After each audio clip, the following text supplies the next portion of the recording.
they just backed out. They're like, we can't do it, which is sort of more like an about face about China, because it used to be like, they didn't really care about patents, and they sort of, like they, patents were, they would violate them.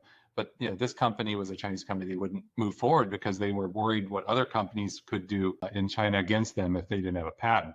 And so, when you think about it, when you're thinking about filing, you have to think ultimately, what is the end game here for your company or for your product? What's the end game look like? And if the end game is, well, I'm gonna develop this product like soup to nuts and own it throughout, and I'm only going in this market, and that's all I care about, then you don't need to really think about, where else to file.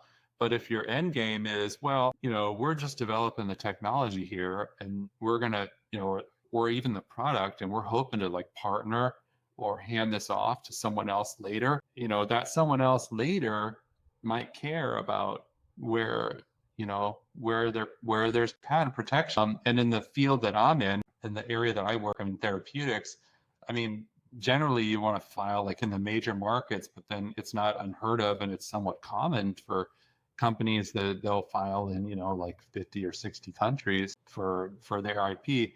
And maybe they're not going to be the ones developing that or getting approvals in those countries themselves, but they're going to partner with, an MNC who has like the deep pockets and can spend, several million to get like worldwide patent protection.